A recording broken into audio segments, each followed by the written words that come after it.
खोल के देख लीजिए। तो ये भी शिक्षा दी जा सकती है कि आप पैंट शर्ट में, आप पैजामा कुर्ता में, आप सांसारिक वेश में भी आप संत कहला सकते हैं। अगर ऐसे आचरण है, ऐसे नियम से चलते हो, तो जो संतों को गति होती है, मुनियों को गति होती है, वही पैंट शर्ट में तुम्हें वही गति प्राप्त होगी। इससे और बढ़िया रहेगा, क्योंकि शास्त्र प्रमाणित बात है, ये कोई मनमुखी बात नहीं है। संत वही है जिसमें ऐसे ऐसे लक्षण हो, वर्णन है ना, उन्हीं लक्षणों को तो हम सिद्धांत कहते हैं, उन्हीं लक्षणों को तो हम नीति कहते हैं। ऐसे चलो, ऐसे चलो, तो बहुत उत्तम रहेगा। आज की हमारी जो नई पीढ़ी बिगड़ रही है, उसका कारण है कि जहां से सुधार होता है वो दो चीजें हैं, शास्त्र सम्मत सिद्धांत और संत वचन।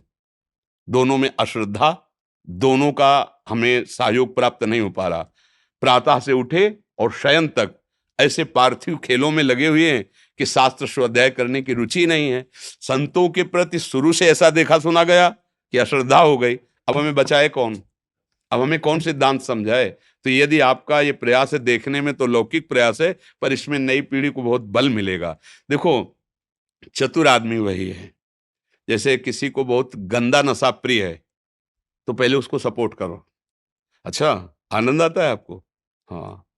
अब हम आपको इससे ज्यादा अगर आनंद दे सके तो, अगर ठीक उसका विरोध कर दोगे तो तुम्हारी बात ही नहीं मानेगा वो। पहले उसके पास बैठो, उसकी रुचि को समझो, उसके स्वभाव को समझो, फिर वैसे ही उसको आप पेश करना शुरू करो। धीरे धीरे धीरे धीरे उसको जो कर रहा है उससे अधिक आनंद का प्रलोभन दो, फिर उसमें दोष दिखाओ, धीरे धीरे निकाल सकते हो। अब जैसे कह दो फिल्म देखना बंद करो, तो जिनको देखने सुनने में रुचि, शास्त्र स्वाध्याय साधना में रुचि नहीं, वो बिल्कुल नहीं सुनेंगे। हम आपको फिल्म दे रहे हैं, वो वैसे ही दे रहे हैं, मनोरंजन भी होगा और आप हमारी शिक्षा को समझे कि हमारे सनातन धर्म में, हमारे देश में कैसे कैसे आचरण से कैसे कैसे महान स्थितियों को प्राप्त होते, गृहस्थ होते हुए, विरक्त होते हुए, ऋषि मुनि स्वरूप में ऐसे ऐसे, उससे ज्यादा प्रभाव हमारी मानसिकता पर पड़ेगा। हम केवल भगवान को, तो एक हमारे दिमाग में को भगवान कुछ भी कर सकते हैं, लेकिन मेरे जैसा इंसान ऐसा कर सकता है, ये बात बहुत जोर की रहेगी कि ऐसी स्थिति से ऐसी स्थिति तक